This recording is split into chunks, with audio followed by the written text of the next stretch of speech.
Thank you for your patience. I just wanted to take a moment out. This evening I'm going to explore one of the great sutras of the Buddhists called the Lankavatara Sutra. And I chose that because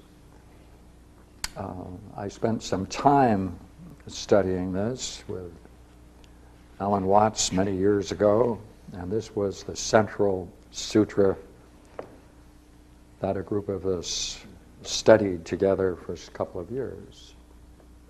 So getting back into it and rethinking it is a fond experience.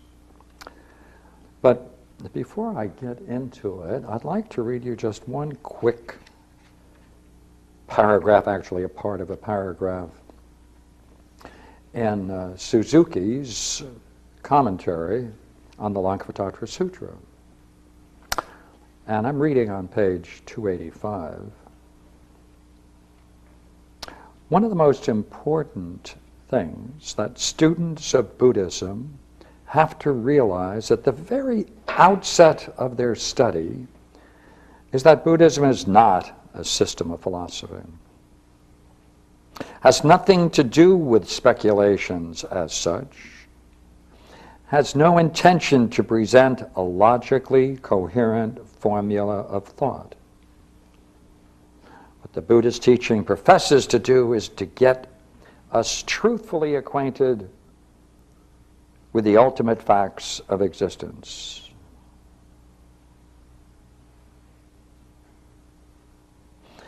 It requires us firmly to grasp facts based on personal experience. Once this is attained, including intellectualization and theorizing and philosophizing will follow by itself. So that's the way it starts. It's not a logically coherent system.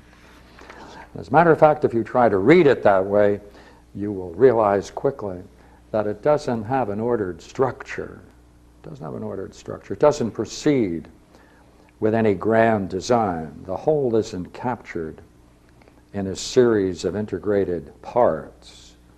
Rather, it takes its subjects as subject matters, separate, distinct, and then pieces them together in at times, a random order, because their intention, and therefore, is not to present a logically coherent formula of thought. That's quite right. They didn't do it. What they did do is something else, so that's what I'd like to get to. What is the Lankavatara Sutra? It's going to present one idea, and it only has one goal. It wants to get to the point where you can see, realize with the mind, of course, to understand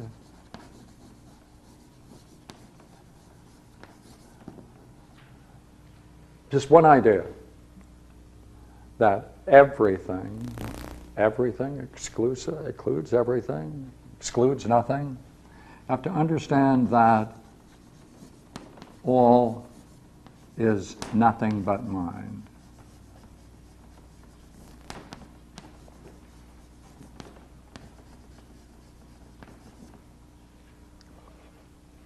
That's the goal.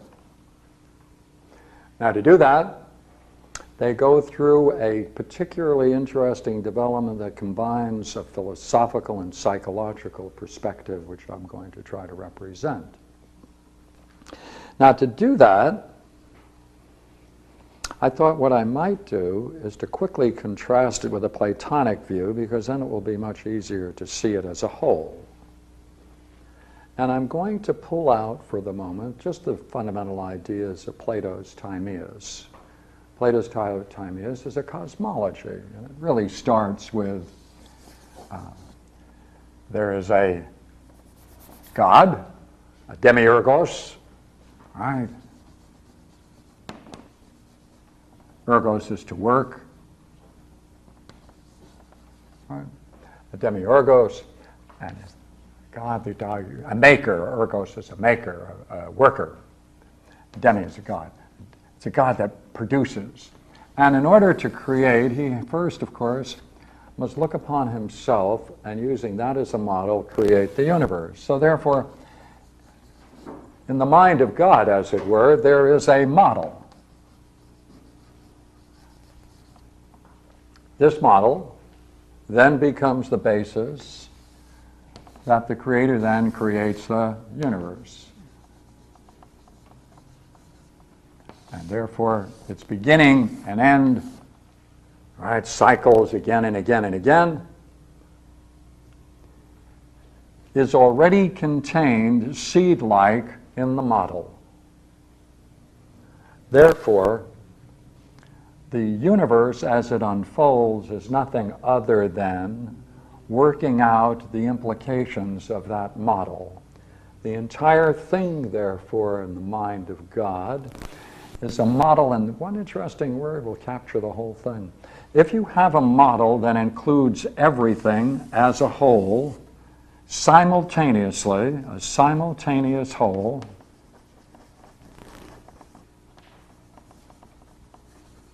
now what does that mean? That means that, take an example, if you can take mankind, man, and if you can see how he emerged, right, where he is and where he's going, if you can see that entire development as a whole, simultaneously, as if it were a seed-like in its compactness and beauty, then you would be seeing the image of man under the aspect of eternity. Under the aspect of eternity.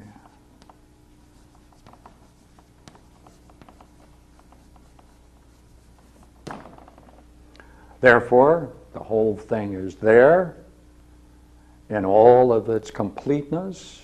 It's not going anywhere. It's complete in itself, and it's simultaneously as a whole.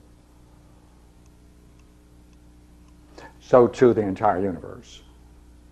Through all of its forms, it's all compact together in a model, and it's this, in the mind of God, therefore creation is nothing but God reflecting upon the idea in his own mind, that's the model, and which that is used then with the skill of creation produces the entire universe from beginning to end as it cycles its way on and on.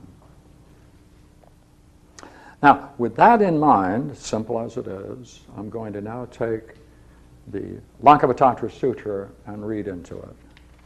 Now, if you could, let's picture this for the moment. A moment, look here. Suppose it was possible to be able to, in some way, catch a glimpse of this most directly. Then it's not active, it's complete, it contains everything, it contains all the forms that are there. It naturally, since it's not doing anything, it's simply reflecting them, much like a mirror would. It contains everything, only in a simultaneous whole. Therefore, we can picture this as if it were a mirror that contains all forms. So we'll make a mirror out of it with my artistic ability here. You can see that's a beautiful looking mirror. Right? Now, therefore, that contains everything from the beginningless past all the way through. It contains all possible forms.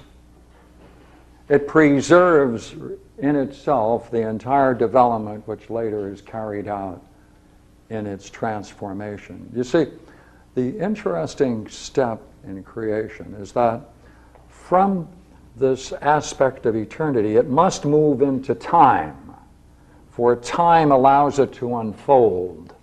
So as it enters into the realm of time, it unfolds. What was before, you might use the term and say, what before lied potentially within it. Therefore, time, of course, then is nothing other than a moving image of eternity, right? That's all it is, right? Moving image of eternity. Now that's called the Alaya Vijnana. All right? Now, Vijnana, of course, jnana means a way of knowing. Vijnana is the five senses. So therefore, if you could look directly into this, what you would see then would be in itself all the memory from the beginningless past and into the future. It preserves it there, and as such it's ready for evolution. It's like an ocean without waves, but everything is there. It never acts, just perceives. In such a case, what is known and knowing is one. Now, there is something now that emerges.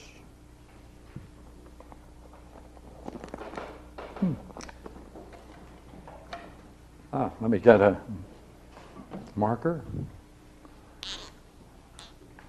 Now, there's another principle that develops beyond the Alaya Vijnana, and that's manas. Now, that's a principle of individuation. What we can call, right, you have here, now we're in man, you have manas. That allows you to intellectually perceive things, right? It can discriminate. Now, in seeing the entirety,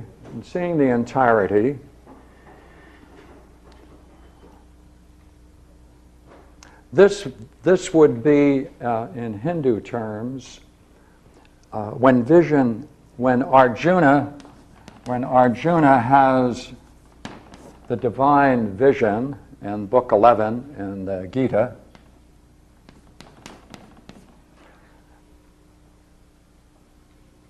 Arjuna asks Krishna, he says, Krishna, show me your form, show me your splendid form. So Krishna says, okay, I'll show you that. And what he does is just unfolds what lies here potentially in time.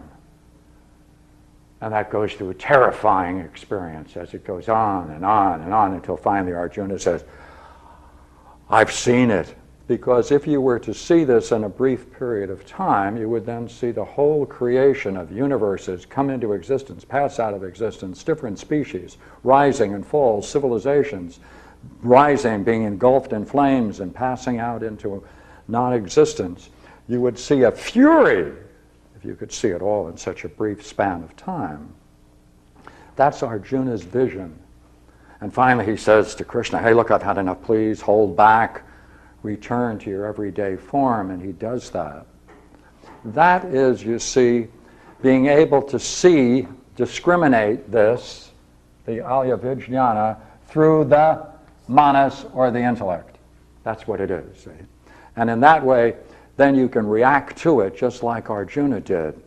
And he's affected by it, passions, desires, fears, he struggles with it. But through that manas, there are two things that are primary. And that is, you see, there's a struggle for existence in that and supremacy. So therefore, when we then catch in any way a glimpse of this from our figure here, within the intellect we have some principle within us as human beings, and that is the struggle for supremacy, and equally the struggle to grasp existence. So that comes together. The struggle for existence, and not just mere existence as survival, but for some kind of supremacy. Now, this idea of supremacy lies at the heart of the Lankavatara Sutra, because that means then within us we want to aspire for something that is terribly profound.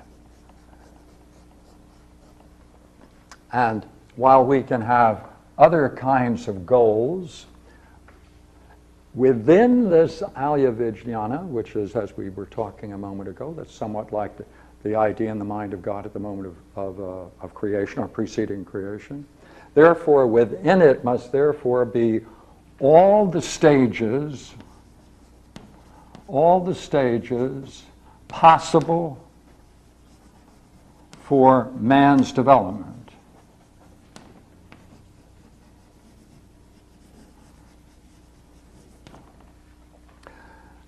And therefore, among those stages, there must be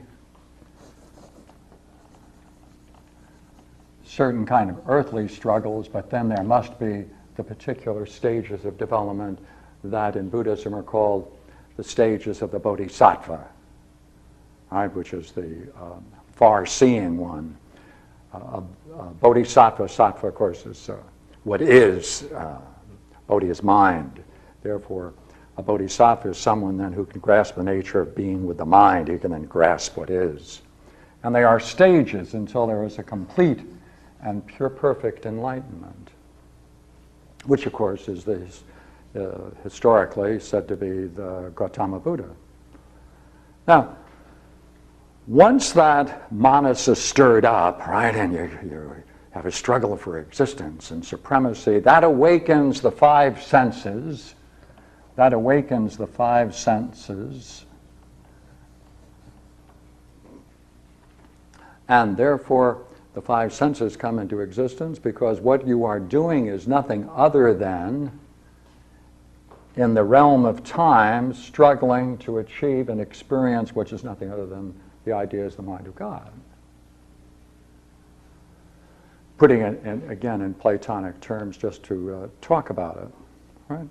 Now, there is one other thing that's very curious. The manas functions with what is called the manavijnana, which is a particular faculty. They're joined together. They're joined together, they work. And this is the intellectual, you might say, the intellectual discriminations necessary for dealing with the phenomenal world. So, in Western philosophy, this is very much akin to Kant's categories. That is to say, within the structure of the mind, there are categories which allow us to integrate much of our experience because it passes through the basic categories that are needed for the formation of thought, and therefore it allows us to engage actively the world of appearances. Now, therefore, let's go back. What is it now? We have this person, hypothetical person, who grasps it now. We have this person, hypothetical person, who grasps in one flash all that is in the idea in the mind of God.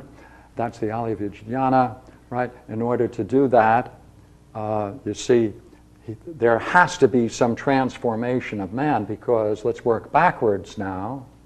Normally, the five senses focus on the phenomenal world. This is our phenomenal world. And to focus on the phenomenal world, we also need this intellectual apparatus that allows us to understand through these categories our experience.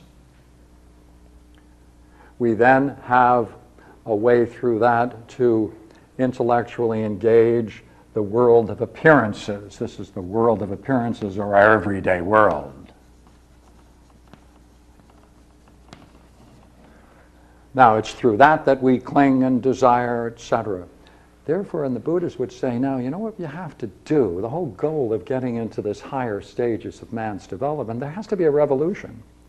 There has to be a radical turning around to break through this tie to the phenomenal world, which is nothing other than the particular ideas of the mind of God unfolded in time. And that's called a paravritti in Sanskrit. It's turning the mind around. It's bringing about a revolution, a turning about, breaking the tie with the phenomenal world, freeing manas and the manavijnana, so that therefore this perception is therefore possible into the mind itself with Alaya-Vijnana. Now, and that, of course, that produces the world of particulars. Now, let's look what we have now. Right? Now, through your experience, we need another faculty called the citta. Right? That gathers all the consequences of whatever deed, whatever thought, whatever idea, whatever action you engage in. Therefore, it gathers all karma together, and that becomes part of your own inheritance. But that's also working out the implications that what lies here too. It's all programmed in that sense. Now, what can we say about those? Well, it's very clear. Now let's go back to the major idea of the Lankavatara Sutra. Therefore, the only thing we're ever engaging in continuously is nothing other than mind only. That's all it is. And mind only means nothing other than mind. The world is nothing other than mind. There's nothing but subject objects, and both are nothing other than mind. The triple world, nothing but mind. Existence itself is nothing but mind. All is mind. Mind evolves. Mind evolves. All the forms to which all the forms are manifested, because the mind evolves to all the forms that are manifested, because all of those forms lie potentially within this model. And therefore, it naturally follows, therefore, if we are going to be involved in a developmental model, sooner or later, all beings, therefore, must move from their particular struggles in the phenomenal world to mount these steps of the Bodhisattva ideal. And that's an entry into Buddhahood. Therefore, each of those stages represent levels of enlightenment, which at the same time means their willingness, therefore, to help others see the nature of ultimate reality. And nature of ultimate reality is what they call a yatabhutam. That's seeing things just the way they are, which is nothing other than mind. So we need a revolution in consciousness, and the whole system of the vijnana. That's the vijnana just means the five senses, by the way. We must see most clearly our emancipation and our freedom from this involvement. That takes a direct perception of things the way they are. No. It's only one thing you're going to encounter when you see things the way they are. And that's that this is nothing other than mind. Projection of mind, or participation in projection of mind. And therefore, it's mind as an idea going into a Platonic world for a moment so we can play with it. It's a participating in mind as you understand mind to be the ultimate reality, and that's all there is. Now, to go into a more interesting, now we're going to push the implications of this now. What is mind, and how do they talk about it? Now, in the sheets I passed around, I passed these sheets around from Suzuki's translation of Lankavatara Sutra, and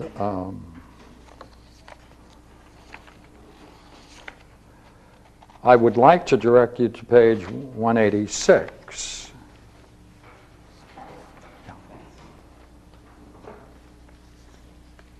186? Yeah. Okay. Yes. This is the most interesting part of Lankavatara Sutra.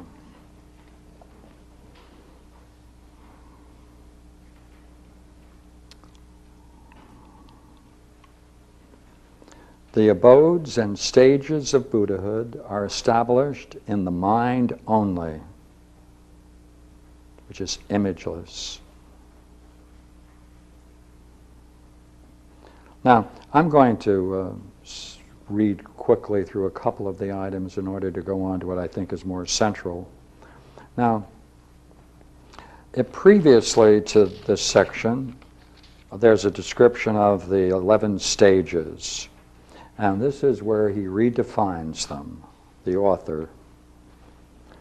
The first 7 stages are still in the mind, but the 8th is imageless. The 2 stages, the 9th and the 10th, have still something to rest themselves on. The highest stage that is left belongs to me. All right, now here's where we're going to explore it now. self-realization and absolute purity. This stage is my own. It's the highest station of Mahveshra, the Akanishta heaven, shining brightly. Now look at the way in which they're describing it. Its rays of light move forward like a mass of fire. They who are bright-colored, charming, auspicious, transform the triple world. Of course, some worlds are being transformed, others are already been transformed. There I preach the various vehicles which belong to my own stage. So I'd like to stay with 3 and 4.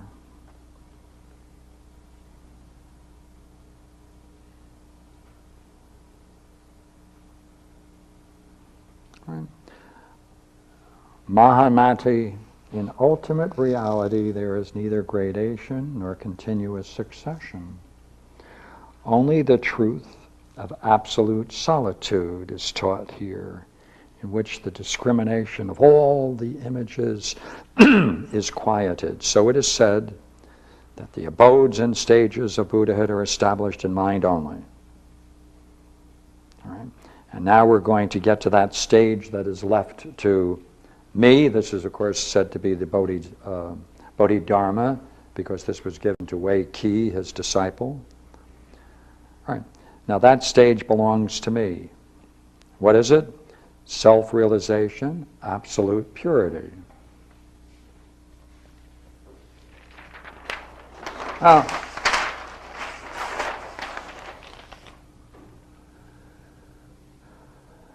what do we have here now?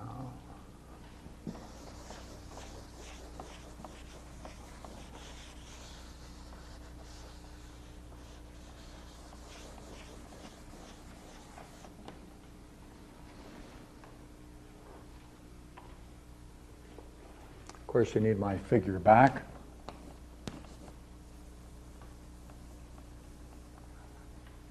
All right. Now, this last stage, that's what we're looking at. This belongs to him, right? That last stage. It's the stage of self-realization, absolute purity.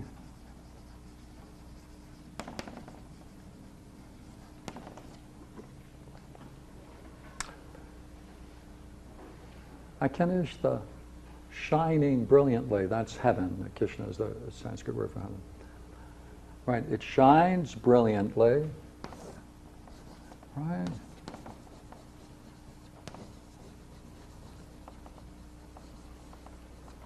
It shines brilliantly. Its rays of light move forward like a mass of fire.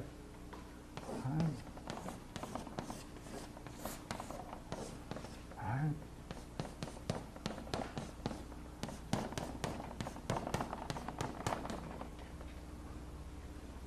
Bright colored, charming, auspicious, transforms all that is.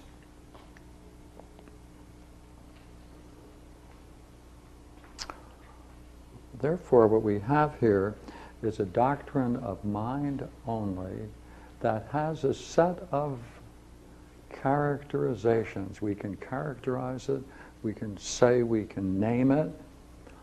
We can name it in this way. This, therefore, allows us to say there is, in fact, a realization.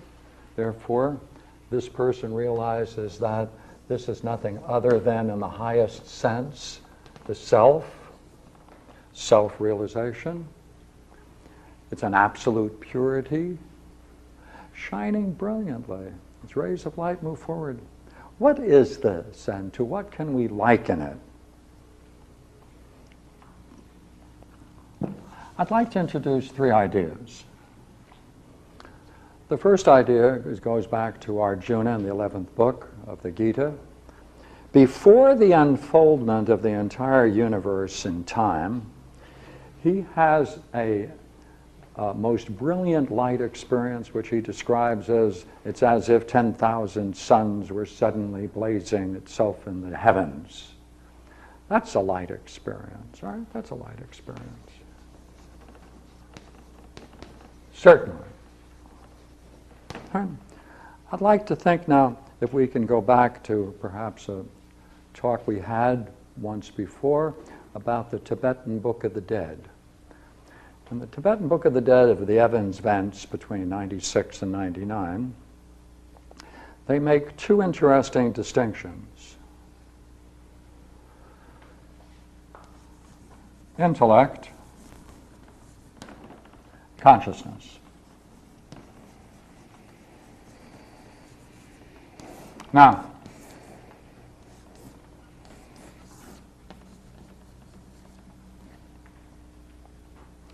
this word shines brilliantly, can be understood in two ways, and the Tibetan Book of the Dead is a clear example of how these terms can be used. Intellect when it's pure, when you can turn about and see the very nature of the intellect itself. That's a turning about. That's a turning about, a paravritti. This is still a turning about. At that point, it's called an experience where one recognizes the thrilling, shining nature of the intellect itself. Now, there are two uses of the word light and brilliant. One is clearly the example we're just using. The other is much more profound, I think. Well, perhaps we can talk about it. Sometimes when you're out on a very, very clear, sharp day, cool day, perhaps in the mountains, and you can be suddenly struck by the wonder of a certain brilliance that isn't light. It isn't light. It isn't something that is shining. It has a noumenal quality to it, like a numinosity to it. It is pure. It's empty. They describe that as pure consciousness in the Tibetan Book of the Dead. These are two different experiences, therefore. Some of the same terms can be used for both, but the one set in its totality cannot be used to describe the other. Third case. In Plato, in the Republic, and in part of the Phaedrus, he talks about the difference between the good itself, or the one, and the idea of the good. Now, as you undoubtedly know, it is a mistake to use the word idea as if it were a concept. It should always used as a capital, because the word idea is a Greek word. It just hasn't even been anglicized. Idea. It means to behold. It means to see, to behold. So with the experience of to behold the good is described as the most brilliant light of being. That's what this is called. The most brilliant light of being.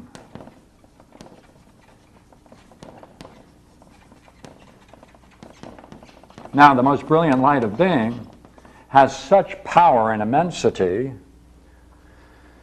that in the allegory of the cave, when anyone has the experience, it's so overpowering, it strikes them with such tremendum, such overpowering experience that one has to adjust to it. It's an overwhelming experience.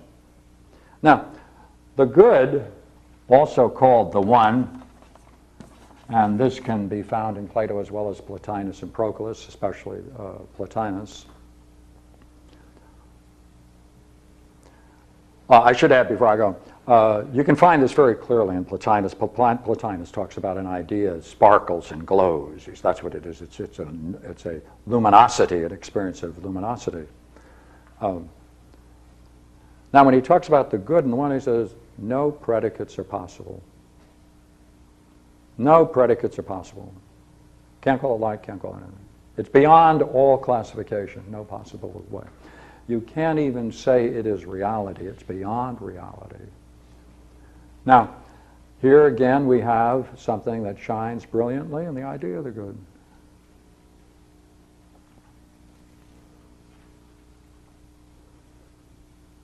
We have it in Plotinus. We have it in Proclus. The good itself is beyond all categories. Therefore, it's beyond all dualisms. Now, you can also say the experience of the luminosity that one experiences as pure intellect or mind, there's also a non-duality, because the knower and known are one. No distinction between knower and known, because there isn't any separation. There's an all-encompassing, engulfing light experience. And if you enjoy making comparison, chapter 9 in the Gospel of Mark, and it's also, by the way, in Homer, if you want to go back to Homer in the Iliad, several very beautiful examples in that, the Iliad as well. But now going back, what do we have here? If we make a comparative study of it, just as we're doing, we will have to say that the Lankavatara, as brilliant as it is, and has such a use of brilliance and light experiences, has really talked about, in Platonic language, in Neoplatonic language, the idea of the good. If we talk about it in terms of the Gita, that is that overwhelming experience of Arjuna in Book 11 that preceded the experience of the unfolding of time. If we talk about it in terms of the Tibetan Book of the Dead, this is a clear example of the overwhelming light experience that occurs at the moment of death, or between two thoughts, or between sleep and awake, that one is able to access. But very clearly, for the Tibetan Book of the Dead, is an experience of the pure intellect, but not pure consciousness. Therefore, there's a similarity, theoretically, between pure consciousness of the Tibetan Book of the Dead and the idea of the good and the one. Equally well, in Hindu terms, the Mandukya Upanishad, with Gaudapada and Shankaracharya's commentary, very clearly the idea of Turiya. Turiya, the fourth part of Aum, the fourth part, is purely a non-dual. It's a non-dual in which no description can be made. Therefore, it has a kinship with pure consciousness and the good and the one. And therefore, this interesting study of the Lankavatara Sutra brings forward and returns, you see, it turns everything around in Buddhism, Lankavatara did, because it goes back to the fact that there is a self, not an anatman, but an atma, a realization of the self. That even though we can call it absolute purity, it's still talking about something as real. And though the Lankavatara Sutra does use the idea of shunya, or shunyata, it doesn't stress it at all in this work. And equally well, the triple body of the Trikaya is only touched somewhat because it appears that it may have been too early for the development of the Trikaya movement in Buddhism. Therefore, all they have is the Nirmanakaya.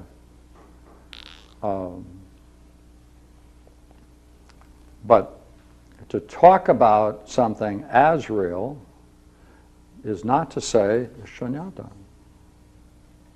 It's talking about something that is, that has these qualities, and therefore it can be described. Now, it's a magnificent sutra. I'm not in any way criticizing it, obviously, but I think we can approach it in a comparative way, and this is what I wanted to bring to your attention tonight. So, hope I can answer some questions for you. Thank you.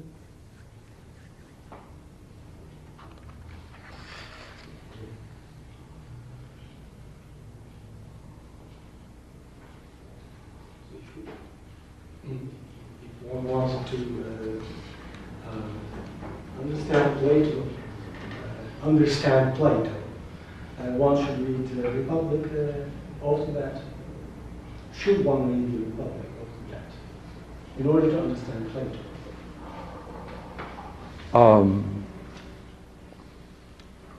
Yes. One must become educated. There's a certain way of reading Plato. It takes such strictness of reading. One has to approach it with great integrity and follow every metaphor and link it all. See, as this doesn't have an organic whole and structure, Plato's Republic has a vast and intricate structure which plays on levels of meaning in a very, very magnificent, beautiful way, but not just for artistic reasons. It carries a level of meaning throughout the whole. And especially the way he unfolds the dialectic, and I presume you're familiar with it. Yes, I think that's probably one of the works that is probably least understood in the academic world, because most people want to take it as a model for the state, a republic, and they forget that the subtitle is righteousness, dikaiesouin, which is not legal. Our use of the word justice has a legalistic side to it, but that isn't the side in the Republic. Dikaiesouin is righteousness, it's a higher principle. I hope I've answered your question. Yeah. Sir? In using Plato, you used the idea of God. Yes. But in the Lankavatara No. Sutra, there would not be No. the concept of No, God. absolutely correct. They would object to it. Yes. I did that just to try to show that there's a way of talking about the Alivigiana, because in all of those characteristics it can be said to be similar. Though the Lankavatara Sutra adds some things that Plato didn't have, and therefore it's a very nice thing to bring into it, such as its mirror-like quality, the fact that it is an active, the fact that it is something that contains everything in it itself. And in order to, I brought in the idea into Lankavatara Sutra, which doesn't have it, of course, is the difference between eternity and time. That comes from the Platonic world, but I used that to help make the bridge and make it more accessible, I hope. So I picked up a couple of colors from one while I was painting with the other. Yes, quite right. How does the silence play into the 10,000 suns and that brilliance? Yes. Brilliance in its offset to the idea of the good, which is the spoken word. No. The idea of the good is a spoken word. Maybe you should talk more before I say something. It is a spoken word. Logos, you mean? No, I mean the spoken word as opposed to the silence. How does it play in that brightness of the light that you described earlier, the 10,000 suns? Which is what you find as. Yes, go ahead. Which is what you find when you're on the brisk air on the mountains as you contrast into this immense feeling. Yes. I don't know whether I'm going to take you off a bit, but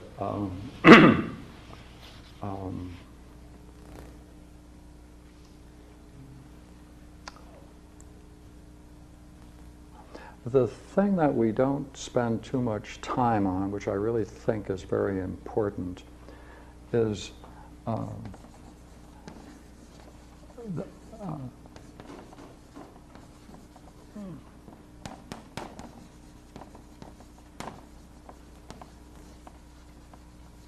you see, this works, Lankavatara and a good deal of philosophy tries to make clear or to make accessible to our understanding the relationship between this and the universe. And so much attention is paid to this that really the higher and the more interesting question is this relationship.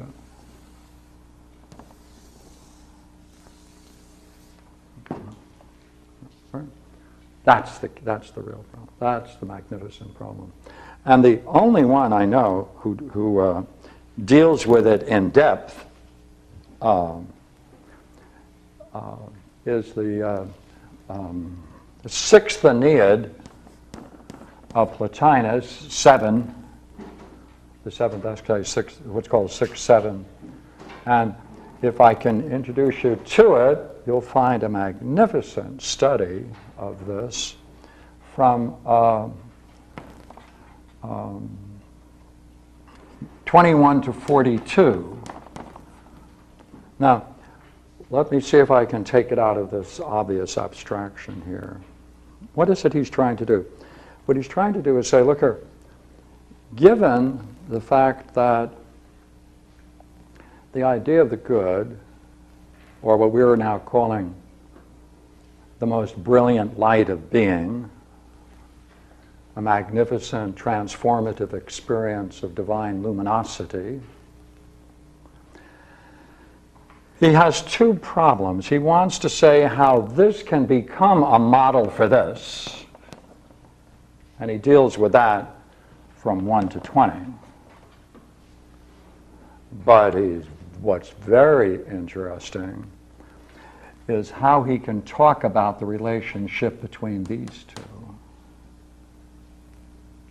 Because there are all kinds of interesting descriptions of people who have had this divine luminosity. You know, it's overwhelmingly beautiful, and they see in the moment the nature of mind itself. They see there can't be anything more real than that, because everything after that is in contrast to that, and therefore we get the sense of the phenomenal universe. And in it there's a bliss that's exceedingly powerful and overwhelming in sometimes. And it is, for those who experience it, an ultimate experience. But this is not an experience. An experience has a beginning, middle, and end. It is something that took place. This is not an experience. When someone who has had this hears of this, they get very upset. They're very upset. I've seen it many, many times. Because it's impossible to conceive from it that there could be anything higher, because nothing else can be higher. There can't be an experience higher than that. But then to deal with the possibility that maybe there's something that is not an experience that transcends this in both dignity and power, that's a very profound challenge to the person who is identified with that experience. Rightfully, rightfully. Yes. Miss? Yes. We have to go back to what you erased there with the first circle that you had of the demiurge, with Yes. the mind of the demiurge, and then Yes. the steps going up Yes. to the brilliant light Yeah. at the top. Mm-hmm. I perceive that brilliant light, or that Buddhahood, is something that has stepped up on top and outside of the mind of the demiurge. So I would relate what you're saying now, that the idea of the good is likened to the imagination of the demiurge, because as you've drawn it out, that within that imagination was the beginning, the middle, and the end of the universe, and that would be constantly present.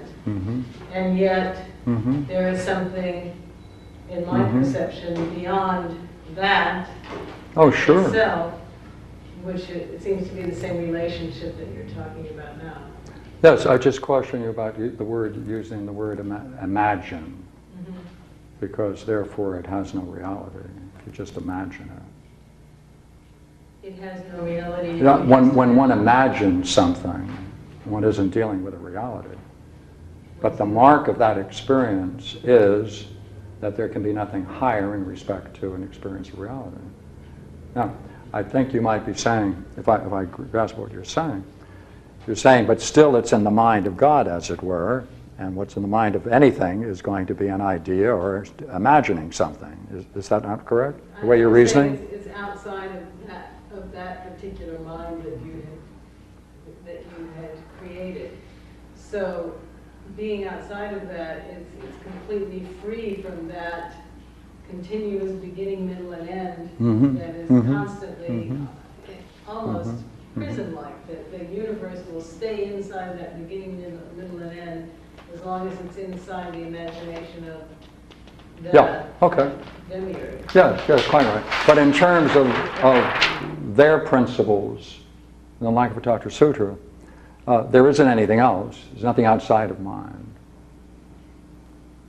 Right? There's nothing outside of mind. Existence is nothing other than mind.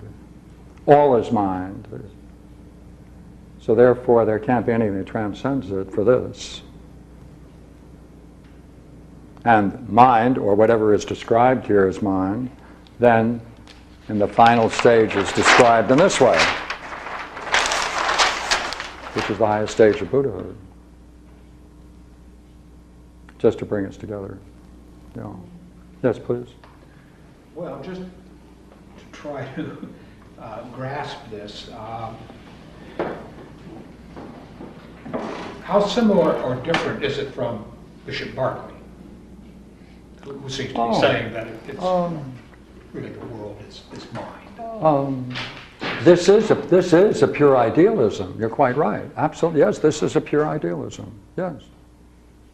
Oh yeah. This is, formally, classically, this is a pure idealism. Lankavatara Sutra, as we would class it in Western philosophy, is a pure idealism, and therefore belongs in the class of writings such as Bishop Berkeley. Oh yeah. Quite right. He would say everything is mind. Oh yes, everything is mind to God. Oh yeah. So, an idea requires a mind, then, right? No, it's not that use of the word. It's not the use. See, we want to say this belongs in the class of concepts, thoughts, as activities of a mind. Idea of a good would be the idea of a absolute. Yeah, the word idea, this is one of the big problems in Greek philosophy, that traditionally the people who've translated Plato, when they get to this word, idea, they just take I-D-E-A, idea, that's the way it is. Well, it's not quite fair, you have to explain why not translate it? Literally it means to behold, to cease, to behold. Therefore there must be something in that man has that it is possible to turn about. In Plato there's a turning about in the 7th book of the Republic, where you have to turn about, you have to turn from the world of becoming to the world of being. That turning about is very much like the parivriti in the Lankavatara Sutra, which is turning the mind away from the senses, same kind of thing. So this really, in classical thought, this really should be, I think, a better way of talking about it should be intellect. Right, with a capital I. That ability of the mind to perceive, and what it perceives, therefore, must be the intelligible. The intelligible, therefore, in this system, therefore, would be being, right? Intellect, therefore, perceives the intelligible. The intelligible, very nice thing to do to take that Plotinus thing. That's an absolutely magnificent piece of work. I've never talked about it before. It's a very nice opportunity to make me reflect on it. Another question. That intelligible perception of being. Yeah. If I were to have that, that would be my own, the one perception of being, my own. When you say your own, no. Well, it is not something you can possess. It's something you participate in. Yeah, it's a participation model. Okay. It has an independent existence. You participate in it. Okay. Yeah. Okay. Well, I could put, how do you think that the cycle can be broken into the 21st century? That indeed the curve has a flaw, and that the mind is nothing beyond the mind, certainly, but that the invention of the intellect can be the words can be reinvented, put forth, so as to make the consciousness win. There is more work today being done in the philosophy and in the scholarly world on Neoplatonic thought, as they call it, than there ever has been. Ever has been.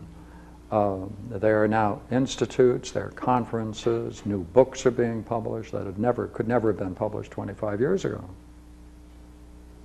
There's a magnificent commentary of Plato's Parmenides done by Proclus that's just been translated.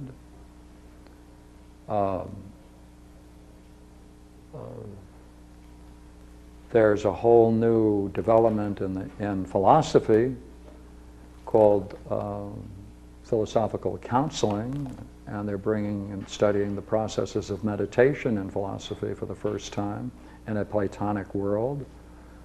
This is unheard of. 25, 30 years ago, I can assure you I was there at the time. Please. Are the Platonic archetypes, as they're referred to, like the ideas which Socrates speaks of as being those realities that have to be participated with for anything to have some of the reality of these qualities, or are they included under that? Yes. Okay. Yes. Yes. Beauty itself, justice itself, yes. Yeah. There's a way of seeing how they necessarily interrelate in such a way that you can then use that as a bridge to understand that this experience would necessarily have that luminosity quality to it. There's a way of arguing and bringing a person through it. I don't know that we have time, but it's quite possible to do that. That is to say, it is possible to talk about an experience of beauty itself, to show its kinship with the idea of justice in the Republic. It's quite natural in the Platonic world to show that the idea of justice itself depends upon bringing together a oneness in oneself, which is the precondition for a vision. It's a natural product of that to see how that fits into a dialectical development and training of the mind for vision. Yeah, that's Republic. So then, I missed the very beginning, but I've encountered some of these Sanskrit terms before. I think it was clear. The Alaya Vijnana. Yeah. That's the totality of mind. That is all that is seed-like, perfect, that then unfolds through our experience using the mind in the way in which we do. Therefore, that's all that really is. That becomes mind only. So, paravriti, Pure idealism. Yes, pardon? This paravriti, the turning around. Yeah.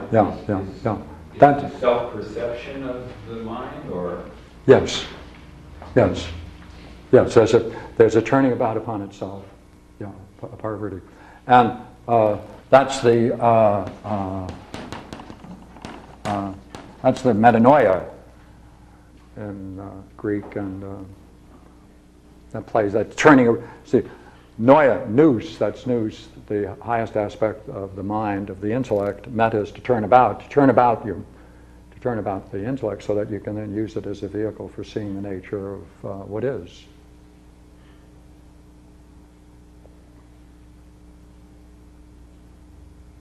A few minutes ago, I thought you were going to say more than what you did. You were talking about the idea of the good and people having that experience. And you said that was somehow antithetical to that person grasping the good or the one. Yes. Why? Because it's not, you said because it's just the good or the one is not something to be experienced. That's right. Then why does it exist? Why does it exist? Yes. Okay. Now we're going to enter into the realm of metaphors. The nature of the good and the one, the only term for it is unlimited. Now, the influence, and what they often consider it like in literature, right, is that just as a candle, necessarily when lit, right, there is an outpouring of light. So in this metaphysical world, this outpouring of light is the luminosity. This is the good itself, or the one. Therefore, to shift gears in Plotinus, you can say that the vestibule of the good is beauty itself. The entranceway.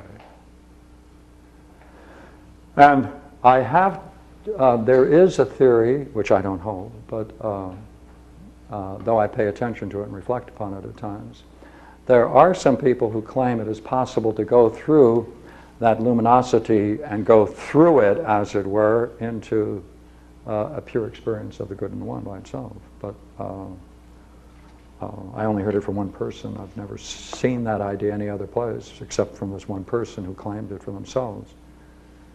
Question? That intelligible participation in being, that being we're talking about is the luminosity? Yes. Okay. Yes. Yeah. Okay. Thank you very much for letting me share it with you. I enjoy it. And thank you. Thank you.